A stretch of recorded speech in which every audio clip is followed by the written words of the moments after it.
Well, it's about time. Finally, we get to see Jade Cargill. She debuted on SmackDown this Friday. And geez, does she look like a friggin' superstar? I mean, her entrance was fucking awesome. The way they blacked out everything and then had the little triangle with like the glowing lights. I don't know. The whole setup was sick. I haven't really heard her music enough to know if I like it or not. It's really not that important though. What's important though is that Jade looks like a friggin' $1,000,000. Oh my gosh, she is going to destroy this women's division.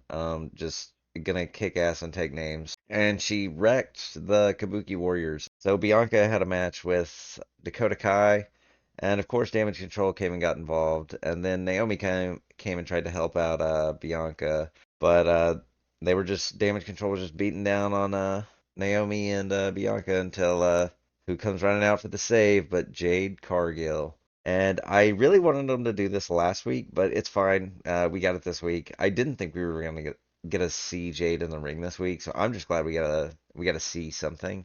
And she came in and took out all of Damage Control, which is not what I wanted. I mean, obviously, if you know anything about me, I'm an Oscar fan, so I don't want to see her destroy my whole favorite team, but at the same time, I think Jade Cargill is maybe my new favorite women's wrestler. I mean, we'll see how she actually does in the ring, but her presence is friggin' insane. Like, ain't nobody looks like her. I mean, you can't walk around and find that on the street. They're really going hard on Jade, and I'm glad they're treating her like a superstar because I think she can be one. We'll see on the wrestling thing. She's gonna be in a match with a bunch of other really good wrestlers at Mania, so she'll have other veterans to lean on. So I'm sure the WrestleMania match will be good. We'll see when she starts getting into her solo career, how she really is in the ring though. But as of right now, what a great start! Like what a great first impression. And she already did great at the Royal Rumble, but this was a real coming out party for Jade, and I think it did a good job. Also, at the end of SmackDown, Jade and Bianca and Naomi cleared out the ring, and then they all pointed the WrestleMania sign, and so they're setting up, which they confirmed it after SmackDown. They didn't confirm it on SmackDown, but they confirmed that the Kabuki Warriors and Dakota Kai will be facing Naomi, Bianca, and Jade Cargill. I am 100% positive Jade, Naomi, and Bianca are going to win. Mainly because of Bianca's streak. I think Bianca's going to keep her streak.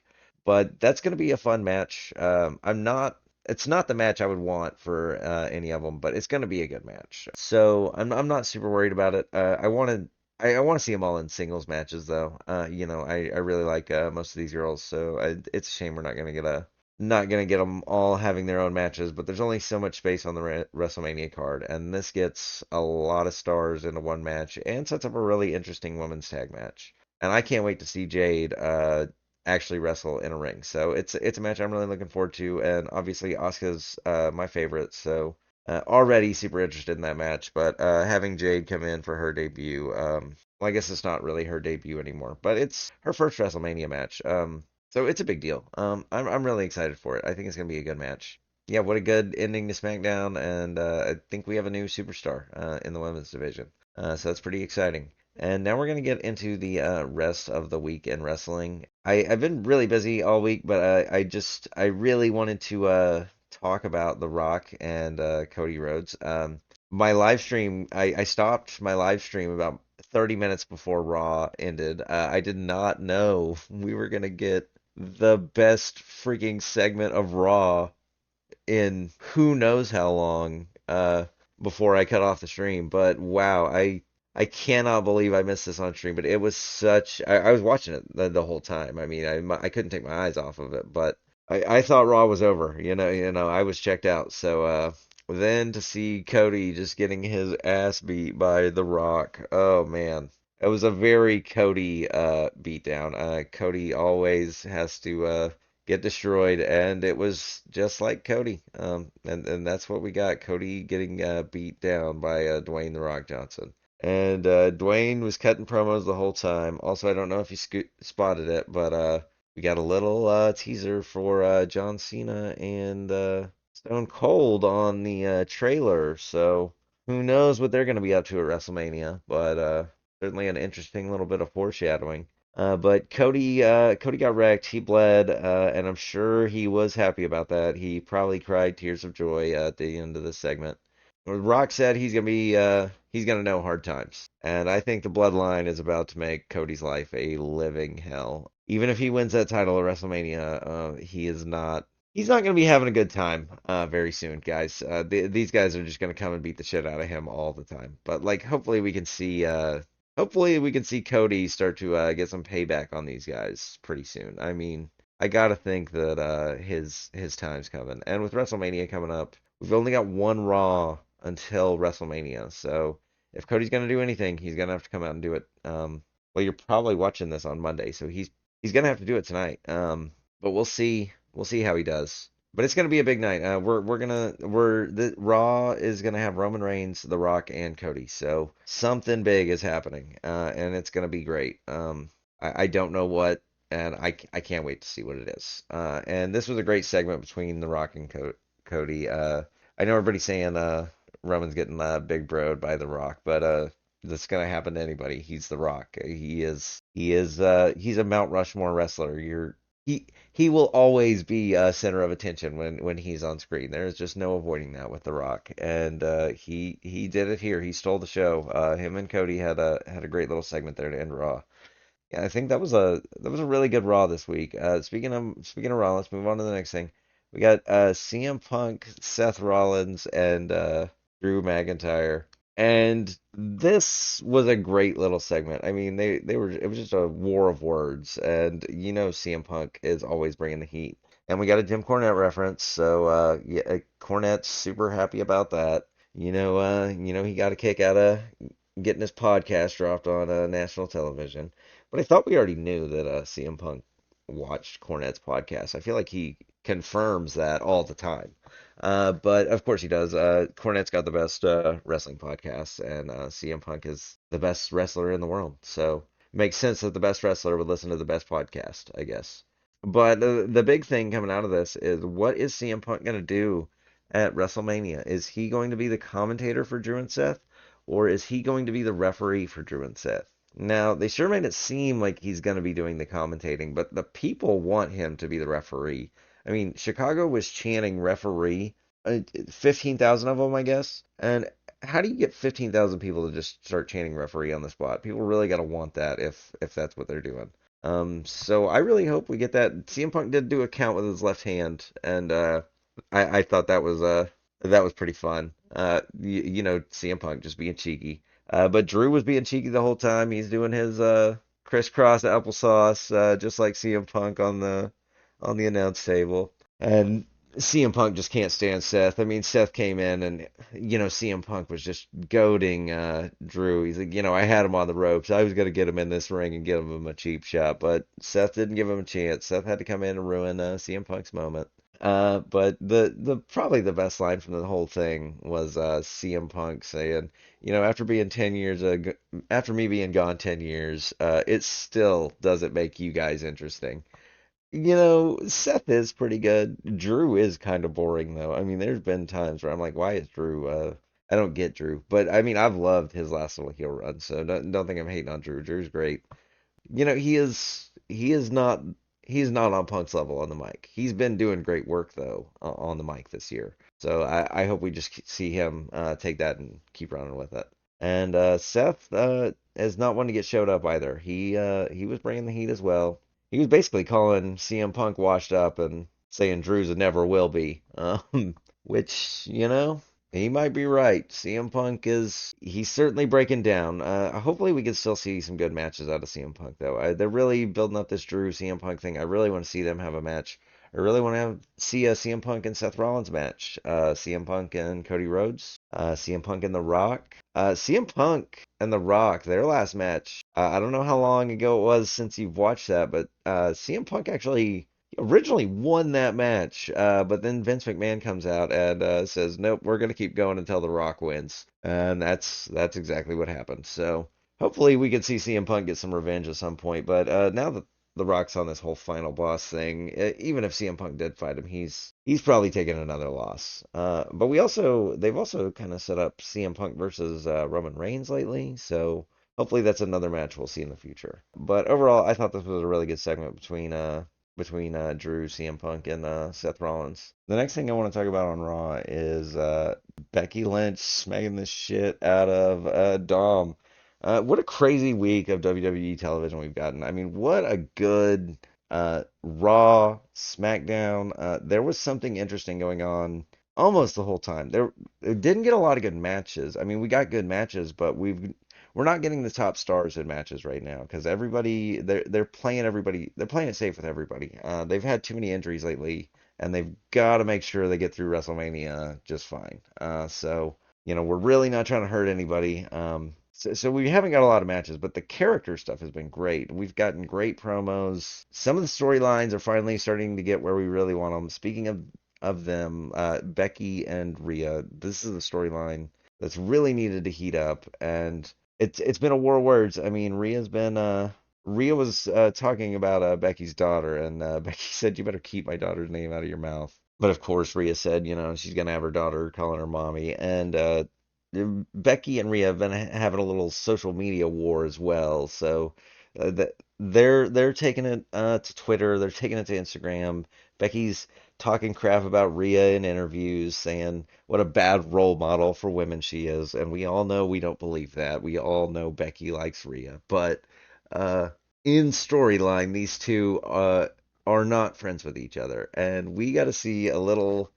How often do we get to see a well, I guess it's a man punching another man. I guess it's really not a big deal. Never mind. I'm not going to get into that. But Becky punching Dom was hilarious. It was great, and the crowd loved to see it. Everybody loves to see Dom get shit on. So they'll love watching Becky do it. And I still don't know who the heel or face is here. It seems like a face v face match. There's not really heel. They could both kind of be the heel. I think they're just gonna they'll see what the crowd is thinking at WrestleMania, and I think the crowd's going to be on Rhea's side.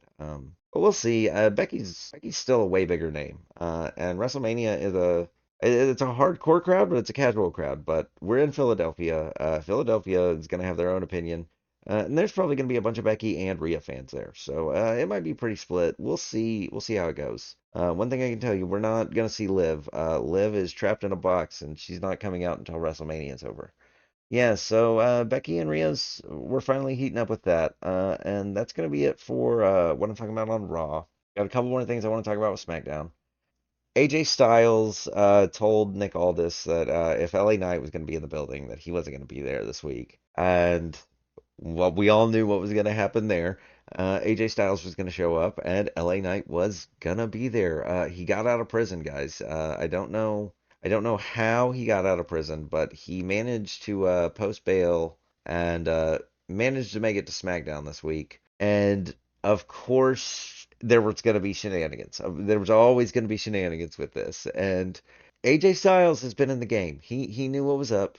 He knew that LA Knight was going to be hanging out somewhere in this arena, and he goes down to the ring and he tries to call LA Knight down, down to the ring. He says he knows you're in the crowd or somewhere around here, and we actually get a fake out. Like somebody comes running in through the crowd in a hoodie, and the security guards catch him, and AJ Styles takes his hood off, all Scooby Doo style, but it's not LA Knight. It's just some random fan. And AJ Styles starts getting heated, looking around, and then what do we see on camera but LA Knight turn from behind AJ Styles? And in the very next moment, AJ Styles is looking up on the Jumbotron, seeing LA Knight right behind him, and LA Knight just goes to town.